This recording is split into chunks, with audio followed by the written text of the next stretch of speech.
वज़ीर आला की रसाला पुलिस स्टेशन के दौरे पर हिदायत। लेडीज डेस्क पर एक लेडी कांस्टेबल की मौजूदगी पर वज़ीर आला बरहम। लेडीज डेस्क पर कोई तजुर्बेकार लेडी पुलिस रखने की हिदायत। आधी नफरी ना होने पर इजहार नाराजी। वज़ीर आला सिंध की SSP सिटी को थानों पर स्टाफ की ड्यूटी यकीनी बनाने की हिदायत। ज़ेर तामीर विमेन पुलिस स्टेशन की रिपोर्ट सेक्रेटरी दाखिला से तलब। कहा कि शहर के थानों का दौरा करता रहूंगा। पुलिस अवाम की मदद करे, जान माल की हिफाजत यकीनी बनाए। बात करेंगे आज जमाली से, अपडेट कीजिएगा इस पर। जी हाँ, वजीर आला सिंध सैयद मुराद अली शाह ने अचानक दौरा किया है। वो वजीर आला हाउस से निकले और वजीर दाखिला ज़ियाउल हसन लंजार के हमरा सीधा पहुंचे रिसाला थाने। वजीर आला सिंध ने थाने को सही तरह से चेक किया और उन्होंने बहुत सारे मामलात पर बरहमी का भी इजहार किया। वजीर आला का कहना था कि किसी भी बेगुनाह को लाकअप में बंद नहीं किया जाए और उन्होंने कहा कि पुलिस स्टेशन के दौरे पर उन्होंने ये भी कहा कि लेडीज डेस्क पर लेडी कांस्टेबल की जो अदम मौजूदगी थी उस पर बरहमी का इजहार किया। उन्होंने कहा कि लेडीज डेस्क पर कोई तजर्बाकार लेडी पुलिस रखी जाए ताकि वो जो अगर खवातीन आती हैं तो उनके मसाइल को सही तरह से देख सके। वज़ीर आला सिंध ने SSP सिटी को थानों पर स्टाफ की ड्यूटी यकीनी बनाने की हिदायत की और ज़ेर तामीर जो वुमेन पुलिस स्टेशन था उसका भी दौरा किया। उसके बारे में सेक्रेटरी दाखिला से उन्होंने रिपोर्ट भी तलब की है। वज़ीर आला ने SHO को उनके दफ्तर में CCTV कैमरा लगाने की हिदायत। उन्होंने कहा है कि वो शहर के थानों का जो है दौरा करते रहेंगे और थानों में अवाम के साथ किसी भी नाइंसाफी को बर्दाश्त नहीं करेंगे। जी ठीक है, अभी आप हमारे साथ रहिएगा। वज़ीर आला की असिस्टेंट कमिश्नर रेवेन्यू नवाज को मुअत्तल करने की हिदायत। असिस्टेंट कमिश्नर माड़ीपुर यासीन अब्बासी को भी दफ्तर में ना होने पर मुअत्तल कर दिया। वज़ीर आला मुराद अली शाह का अचानक डिप्टी कमिश्नर ऑफिस की माड़ी का दौरा, एडिशनल DC के दफ्तर का दौरा भी किया। साइलिन के मसाइल सुने, ज़िला इंतजामिया को फौरी हल करने का हुक्म सादिर किया।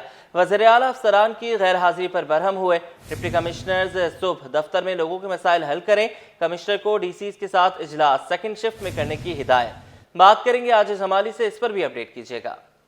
जी हाँ, बिल्कुल। वज़ीर आला सैयद मुराद अली शाह आज हंगामी दौरों पर हैं और वो अचानक डिप्टी कमिश्नर क्यामाड़ी के दफ्तर पहुंचे। उन्होंने दफ्तर के एक एक रूम का जो है मुआयना किया, जायजा लिया, रिकॉर्ड को चेक किया और डिप्टी कमिश्नर क्यामाड़ी की अदम मौजूदगी पर सवाल किया तो उनको असिस्टेंट कमिश्नर ने बताया कि वो कमिश्नर कराची के साथ मीटिंग में है, जिस पर वज़ीर आला सिंध ने कमिश्नर कराची को उसी वक्त फोन किया और उनको कहा कि कोशिश की जाए कि जो डिप्टी कमिश्नर्स के साथ इजलास होते हैं वो सेकंड शिफ्ट में किए जाए ताकि तमाम डिप्टी कमिश्नर सुबह के औकात में अपने दफ्तरों में मौजूद हों और डिप्टी कमिश्नर दफ्तर में अवाम के मसाइल को सुने, चूंकि उन्होंने देखा है कि दफ्तर में अवाम का रश लगा हुआ है। डिप्टी कमिश्नर क्यामाड़ी, असिस्टेंट कमिश्नर और मुख्तियारकार मौजूद नहीं थे, जिस वजह से मुख्तियारकार मीर मोहम्मद खालपुर और असिस्टेंट कमिश्नर रेवेन्यू नवाज कलोड़ो भी ऑफिस में मौजूद नहीं थे, तो वज़ीर आला सिंध ने इनको मुअत्तल कर दिया और अहकाम जारी किए कि असिस्टेंट कमिश्नर माड़ीपुर यासीन अब्बासी को भी मुअत्तल करने का उन्होंने हुक्म दिया। वज़ीर आला सिंध ने कमिश्नर से अफसरान की गैर हाजिरी की रिपोर्ट तलब की और डिप्टी कमिश्नर क्यामाड़ी के डोमिसाइल दफ्तर का भी मुआयना किया। वहाँ पे मौजूद लोगों से बातचीत की, उनके बारे में पूछा। वज़ीर आला ने DC ऑफिस क्यामाड़ी में सब रजिस्ट्रार अफसर का भी दौरा किया, रिकॉर्ड चेक किया बाकायदा और वहाँ पे सब रजिस्ट्रार गडा अब्दुल नबी लाशारी को फौरी तौर पे वहाँ से हटाने का भी मुतालबा किया, बल्कि हिदायत की मुतालबा नहीं, वहाँ से हटाने का हिदायत की। और वज़ीर आला ने कहा है कि डिस्ट्रिक्ट मैनेजर रेवेन्यू रिकॉर्ड से तफसीलात तलब की और कमिश्नर कराची को इस हवाले से हिदायत दी। ठीक है, बहुत शुक्रिया, आपने हमें अपडेट किया। नॉर्थ कराची में नन्हे सारिम के अगवा और कत्ल के केस में बड़ी पेशरफ्त। तफ्तीशी हुकाम ने मकतूल के 20 से ज़ायद सैंपल्स DNA के लिए फॉरेंसिक लैब पहुंचा दिए हैं। बात करेंगे मिराज अख्तर से, अपडेट कीजिएगा इस पर। देखिए, बिल्कुल नन्हे सारिम की लाश मिली थी हफ्ते के रोज़ 18 तारीख को। उसके जो घर के करीबी ज़ेर ज़मीन वाटर टैंक था। उसके बाद तफ्तीश शुरू की गई। पहले तो जो है इसका पोस्टमार्टम कराया गया, उसके ML में फिर इंकशाफ हुआ कि उसको जो है कत्ल किया गया है और उसकी जो है गर्दन की हड्डी भी टूटी हुई थी। तो इस हवाले से इस पर तफ्तीश शुरू की गई और एंटी वायलेंट क्राइम सेल जो है वो उसकी तफ्तीश कर रहा है। तफ्तीशी हुकाम के मुताबिक जो है मकतूल सारिम जो है नन्हा सारिम, उसके 20 सैंपल जो हैं वो लिए गए हैं बॉडी के और उन तमाम सैंपल्स को जो है कराची यूनिवर्सिटी में जो कायम फॉरेंसिक लैब है वहाँ भेज दिया गया है DNA के लिए, और उसकी रिपोर्ट तकरीबन 4 से 5 दिन में आएगी। इसके साथ साथ तफ्तीश ज़ाहिर सी बात जारी है, तो उसमें कुछ मशकूक अफराद को हिरासत में ले गया था जिनका DNA सैंपल्स जो हैं वो पुलिस ने हासिल किए, जिनमें एक सारिम के करीबी रिश्तेदार भी उसमें शामिल हैं। उन 4 से 5 लोगों के जो DNA के सैंपल्स हैं वो भी मैच के लिए जो है वहाँ पर भेज दिए गए हैं। तमाम के तमाम सैंपल जो है वो कराची यूनिवर्सिटी में कायम जो फॉरेंसिक लैब है वहाँ पर पहुँच गए हैं। तो उसके बाद ये 4 से 5 दिन में इनकी रिपोर्ट आएगी, तो उसमें मज़ीद इस केस को आगे बढ़ने में जो है वो पुलिस को इस हवाले से मदद मिलेगी। इसकी बॉडी जो है बच्चे की ये तकरीबन जो है जो ML के मुताबिक है वो 4 से 5 दिन पुरानी बताई जा रही है, जबकि बच्चा जो है वो 6 जनवरी और 7 जनवरी के दरमियान में जो है वो गायब हुआ था। बहरहाल इस हवाले से तफ्तीशी काम अपना काम कर रहे हैं। उनका ये कहना है कि DNA के जो सैंपल दिए गए हैं उनके मैच होने के बाद और उनका रिज़ल्ट आने के बाद इसमें बहुत ज़्यादा मदद मिलेगी और ये भी पता चल पाएगा कि इसमें से कातिल कौन है। बहरहाल अभी तक जो है वो पुलिस असल कातिल को गिरफ़्तार करने में नाकाम है और अपनी पूरी कोशिश कर रही है कि मुलजिम या मुलजिमान को गिरफ़्तार करके जो है वो मीडिया के सामने भी पेश करे, उसे अदालत पे भी पेश किया जाए। जी ठीक है, अभी आप हमारे साथ रहिएगा।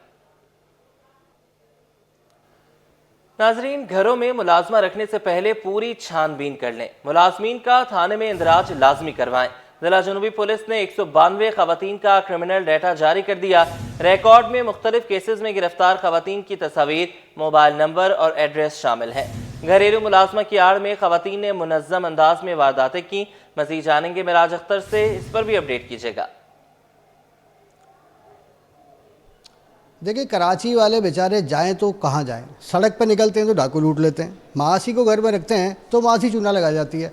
तो ये बढ़ती हुई वारदातें हैं और ख़ास तौर पर जो साउथ जोन पुलिस है उसने एक बहुत बड़ी लिस्ट जारी की है। पहले 110 जो ख़वातीन मासियों की लिस्ट थी वो उसके बाद उसमें मज़ीद बढ़ाया गया और 192 के करीब ये मासियाँ हैं जिनकी लिस्ट जो है वो साउथ जोन पुलिस ने जो है वो जारी की है। और उसमें ये क्लियरली बताया गया है आवाम को आगाही फ़राहम करने के लिए कि ये वो मासियाँ हैं जो मुख्तलिफ़ अदवार में डिफेंस, क्लिफ्टन और साउथ के अतराफ़ में मुख्तलिफ़ घरों में डकैती की और चोरी की वारदातों में मुलव्वस रह चुकी हैं। लोगों को सोने से, तलाई जेवरात से और नकद रकम से और कीमती अशिया से महरूम कर चुकी हैं। जब इनको गिरफ़्तार किया गया तो गिरफ़्तार होने के बाद इन्होंने कुछ अरसे बाद बेल हासिल कर ली अदालतों से और उसके बाद ये अदालत में भी पेश नहीं हुई और ना ही पुलिस की तफ्तीश को इन्होंने ज्वाइन किया।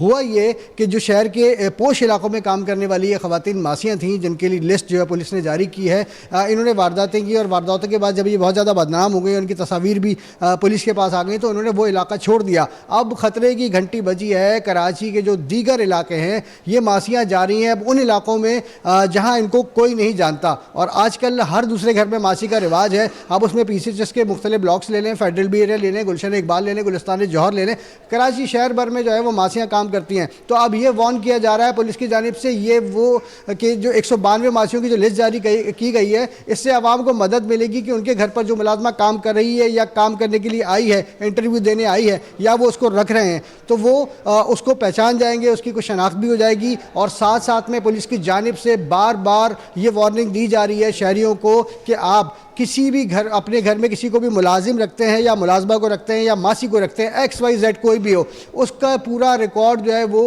थाने से उसकी तस्दीक कराएं और थाने में उसकी एंट्री कराएं कि हमने इस मुलाजमा को अपने घर पर जो है नौकरी पर रखा है। तो इन तमाम एहतियाती तदाबीर को इख्तियार करते हुए शहरी और फैमिलीज़ जो है ख़ास तौर पर ख़वातीन, क्योंकि ख़वातीन घरों में जो है वो मासियों को रखती हैं, अमूमन मर्द जो है वो कामों पर होते हैं, तो सबके लिए ये मैसेज जारी किया गया है कि खुदारा जिसको भी आप रखें उससे सबसे पहले शनाख्ती कार्ड का मुतालबा करें, उसके किसी रिलेटिव या किसी ज़िम्मेदार से भी रब्ता करें और साथ साथ पुलिस से लाजमी रब्ता करें और खातून का या मुलाजिम का डेटा अपने थाने में दर्ज कराएं ताकि आप किसी भी किस्म की वारदात से बच सके और आपकी जमा पूंजी जो है वो लुटने से महफूज रह सके। जी बहुत शुक्रिया, आपने हमें अपडेट किया।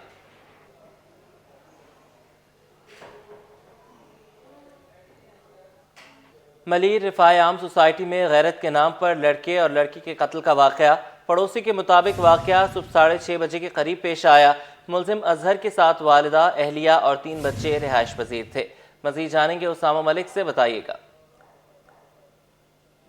जी बिल्कुल, अलग सुबह जो है वो मलीर रफ़ायाम सोसाइटी में जो है इंतहाई अफसोसनाक वाक़या पेश आया, जहाँ पर जो है वो एक वालिद ने अपनी बेटी और एक लड़के को जो है वो फायरिंग करके कत्ल कर दिया। पुलिस के मुताबिक मुलजिम अज़हर जो है उनको हिरासत में ले लिया गया है और असला जो है वो बरामद कर लिया गया है। ये जो है वो घर है, स्पॉट मेरा कैमरामैन आपको दिखाया हुसैन जाफरी के नीचे जो है वो इनके घर की जो है वो कारोबार था, कपड़ों का, गारमेंट्स वगैरह का तमाम छोटे बड़े जो चीज़ें होती हैं वो मौजूद थी और ऊपर जो है वो पहले गुज़िश्ता दिनों रिहाइश थी, लेकिन फिर वो किराए के लिए खाली करा लिया गया। इस वक्त इलाका मकीन जो है हमारे हमरा मौजूद हैं, इनसे हम मज़ीद तफ़सीलात जानते हैं। बताइएगा ये कब से यहाँ पर रिहाइश पजीर थे और क्या कब सुबह वाक़या पेश आया? 20 साल से रहायश पजीर हैं और बराबर में इनकी सिस्टर भी रहती हैं और हसमुख इंसान है, 5 वक्त के नमाज़ी ताज्जुद गुज़ार इंसान है और जब नमाज के लिए निकलते लोगों को भी दावत दिया करते थे।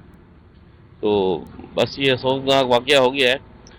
और तो बच्चे जो हैं स्कूल वगैरह जाते थे, लोग कितने बहन भाई थे? ये 2 बेटी हैं, इनका एक बेटा है और बस ये वाक़या पेश आया है और गिरफ्तार ये मामला हुआ सुनने में यही आया है कि उन्होंने खुद गिरफ्तारी दी है, बाकायदा पुलिस को इन्फॉर्म किया उन्होंने कि भैया ऐसा ऐसा मामला हो गया, आप आ जाएँ। तो लड़की उनकी अपनी है, बेटी अपनी है, लड़का बाहर का है। तो ये अफसोसनाक वाक़या हुआ है, हमें अफसोस है इस पर। तो कब से ये रिहाइश पजीर वगैरह थे और क्या ऐसे? ये 20 साल से यहाँ पे रहायश पजीर हैं। महकमे ज़राअत के मुलाजमीन और अफसरान के माबैन मुज़ाकरात कामयाब, धरना ख़त्म। सेक्रेटरी ज़राअत सुहेल अहमद कुरैशी ने तनख्वाहों की अदायगी की यकीन दहानी करा दी। सेक्रेटरी की यकीन दहानी पर मुलाजमीन एहतजाज ख़त्म करके वापस रवाना हो गए। मज़ीद जानेंगे आज़ाद नोहड़ियों से, बताइएगा।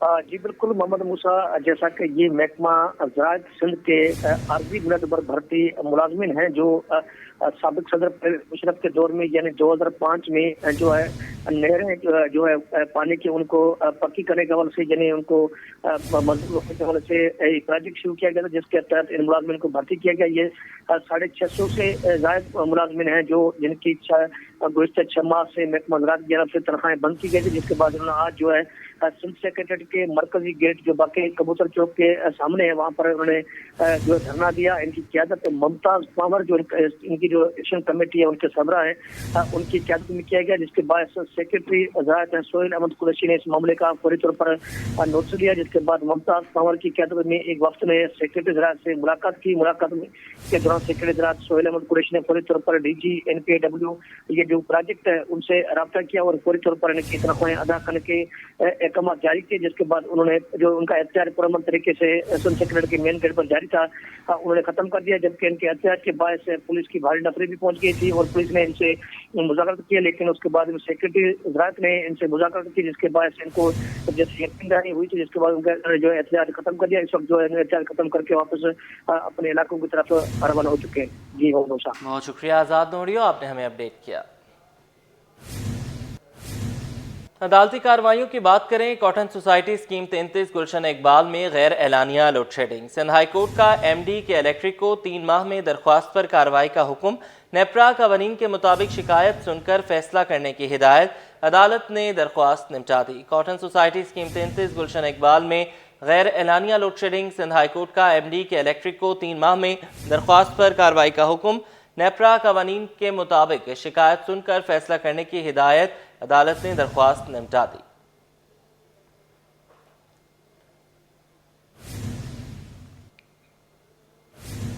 कैंटोनमेंट बोर्ड क्लिफ्टन में घरों में मुर्गियां पालने का केस। CBC के वकील ने तहरीरी जवाब जमा करा दिया। मौक़िफ़ इख्तियार किया। घरों में मुर्गियां पालने या चिड़िया घर बनाने के शवाहिद नहीं मिले। CBC के पास बिल्लियां पकड़ने का इख्तियार नहीं है। अदालत ने पुलिस से 3 हफ्तों में रिपोर्ट तलब कर ली। कैंटोनमेंट बोर्ड क्लिफ्टन में घरों में मुर्गियां पालने का केस। CBC के वकील ने तहरीरी जवाब जमा करा दिया। मौक़िफ़ इख्तियार किया। घरों में मुर्गियां पालने या चिड़िया घर बनाने के शवाहिद नहीं मिले। CBC के पास बिल्लियां पकड़ने का इख्तियार नहीं है। अदालत ने पुलिस से 3 हफ्तों में रिपोर्ट तलब कर ली।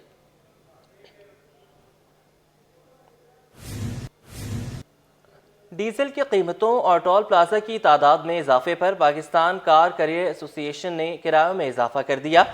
कराची से लाहौर तरसील पर फी गाड़ी 500 से 700 रुपए तक का इजाफा किया गया है। बात करेंगे बसीम इफ्तिखार से, अपडेट कीजिएगा। आज बिल्कुल ट्रांसपोर्ट सेक्टर में कार कैरियर की जो अहमियत है उसको नज़रअंदाज नहीं किया जा सकता, क्योंकि कार कैरियर्स वो सेक्टर है जो कि कराची से अंदरूनी मुल्क गाड़ियां लेके जाते हैं। इस वक्त मेरे साथ मौजूद हैं पाकिस्तान कार कैरियर एसोसिएशन के सदर इमदाद नकवी साहब। इनसे जानते हैं कि जो पेट्रोलियम मसनूआत बिलखुसूस जो डीजल महंगा हुआ है उसके असरात क्या पड़े हैं और किराया कितना आप लोग बढ़ाने जा रहे हैं। बहुत शुक्रिया जी, आप हमारा मौक़िफ़ जानने के लिए हमारे पास तशरीफ़ लाए हैं। देखिए, जो हालिया डीज़ल और पेट्रोल की कीमतों में हुकूमत पाकिस्तान ने इजाफ़ा किया है, उसका इम्पैक्ट हमारे कारों के किरायाजात के ऊपर, कराची से लाहौर को अगर हम ले लें तो तकरीबन 500 से 700 रुपए तक एक कार के ऊपर जो है इसका इम्पैक्ट आएगा। ये 2 रुपये 61 पैसे जो इजाफ़ा हुआ है फ्यूल का, ये उसके हवाले से मैं बात कर रहा हूँ। और अगर कराची से पेशावर तक का लगा ले तो ये तकरीबन 800 से 1000 रुपए तक हर गाड़ी के ऊपर जो है इसमें इजाफा होगा। तो आपने इजाफा कर दिया है या कब से इजाफा किया जाएगा?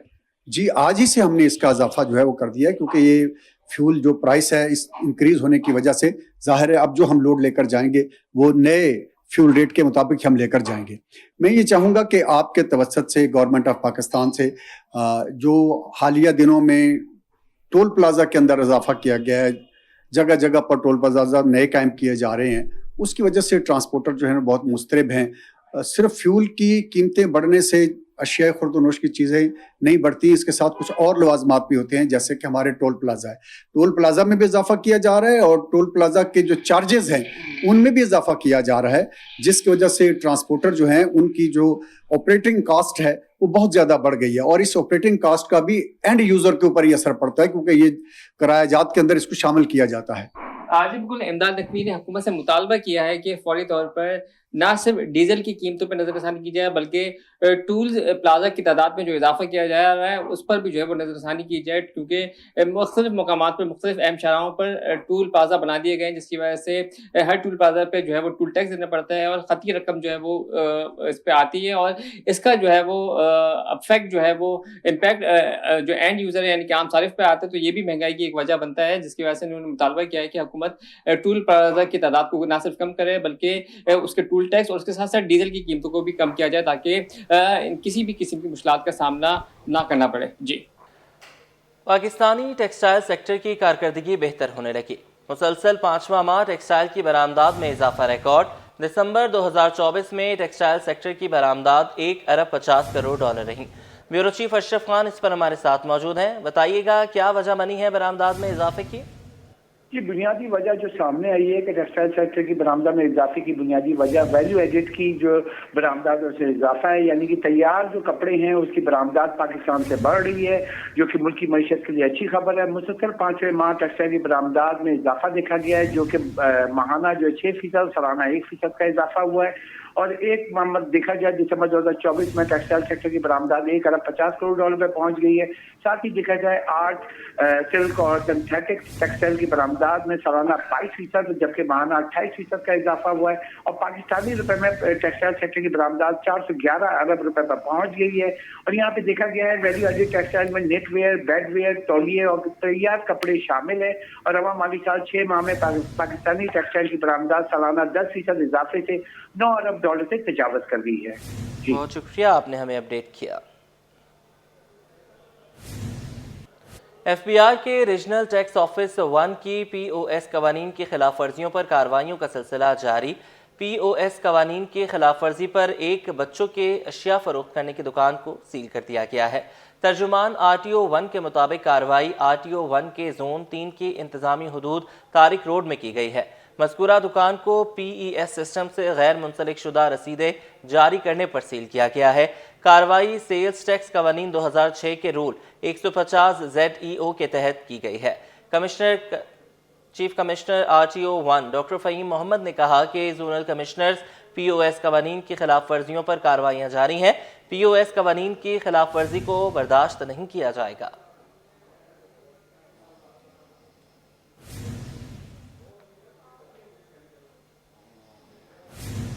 कराची में चीनी की कीमतों में 1 से 1.5 माह के दौरान 20 से 22 रुपए का इजाफा। चीनी की होलसेल कीमत 116 रुपए से बढ़कर 138 रुपए हो गई। काविश मेमन से तफसीलात लेंगे, बताइएगा। बिल्कुल देखें, शहर कायद में चीनी की कीमतों को अचानक फड़ लग गए। वाज़े तौर पे बड़ा इजाफा देखा जा रहा है। इस वक्त मैं मौजूद हूँ अजनास की सबसे बड़ी मार्केट जोड़िया बाजार में। यहाँ पर 1 से 1.5 माह के दौरान चीनी की कीमत में 20 से 22 रुपए फी किलो का इजाफा हुआ है। इसकी क्या वजूहत है? मेरे साथ यहाँ के ताजिर मौजूद है। ज़ोएब, बताइएगा क्या मामला है, क्यों चीनी इतनी ऊपर जा रही है? भाई मसला ये है कि आपको शायद याद होगा, आप पहले भी आए थे तो चीनी तकरीबन 116 115 रुपये यही रेट थी। अब ये 1 से 1.5 महीने के दौरान चीनी 22 रुपये ऊपर, आज का रेट कंफर्म रेट 37.5 38 रुपये, 133 38 रुपये रेट है। तो ये वजह ये है कि जैसे ही हुकूमत ने बोला है एक्सपोर्ट चालू करो, यहाँ पे जितने भी माफिया वो सरगर्म है, अभी वो अपनी मर्ज़ी से बेचेंगे। अभी 138 रुपये हम लेते हैं, मैं भी रिटेल भी करता हूँ होलसेल भी करता हूँ, तो रिटेल में मैं तो 140 से 145 रुपये बेचूंगा।